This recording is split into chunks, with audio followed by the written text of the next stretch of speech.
చర్మమును కప్పి నీకు నలుములనిచ్చి నీ మీద మాంసమును పొదిగెదను.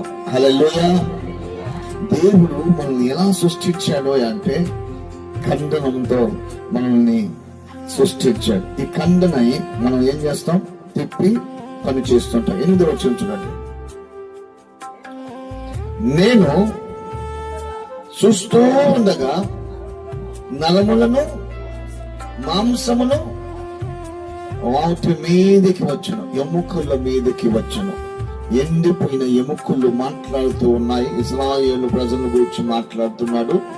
ఎజ్కేలు గ్రంథం 37:1 నుంచి మనం కొన్ని విషయాలు గమనించు వస్తే, అక్కడ ఇశ్రాయేలు ఎండిపోయేటువంటి మనుషులతో సమానం అయిపోయి, నా ఆశలు విఫలమైపోయినాయి, నా కోరికలు విఫలమైపోయినాయి, నేను బ్రతకగలనా అన్నటువంటి స్థితిలో ఉన్నటువంటి ఎండిపోయిన ఎముకల దగ్గరికి తీసుకెళ్లి, ఎండిపోయిన ఎముకలు బ్రతకగలవని దేవుడి ఆత్మ చేత మాట్లాడుతున్నప్పుడు అక్కడటువంటి సేవకుడు అంటున్నాడు, ఎండిపోయిన ఎముకలు ఎలా బ్రతకగలవు?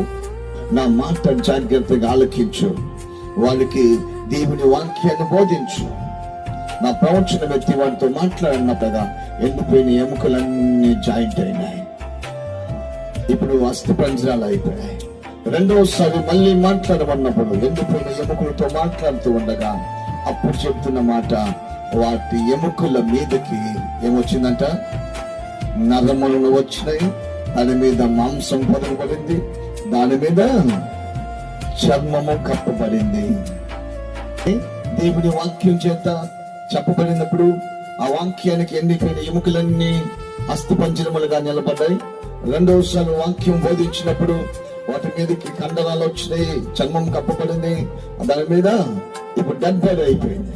ఇప్పుడు డెడ్ బాడీ మీద ఏం లేదయ్యా అంటే జీవాత్మ లేదు. నా దేవుడు చెప్పాడు, నీకు జీవ ఆత్మ పోస్తున్నాడు అని. ఎప్పుడైతే ఆ వాక్యము ప్రకటించబడుతూ ఉన్నదో, ఎప్పుడైతే ఆ వాక్యము చెప్పబడుతూ ఉన్నదో, వెంటనే ప్రభు అయిన దేవుడు చలవిచ్చినది ఏమనగా, జీవాత్మ నలుదిక్కుల నుండి వచ్చి హతులైన వీరు వెతుకున్నట్లు వారి మీద వీరుమా.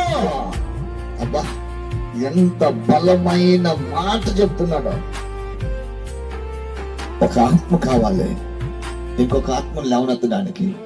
ఆత్మ లేకపోతే ఇంకొక ఆత్మను సరి చేయలేదు.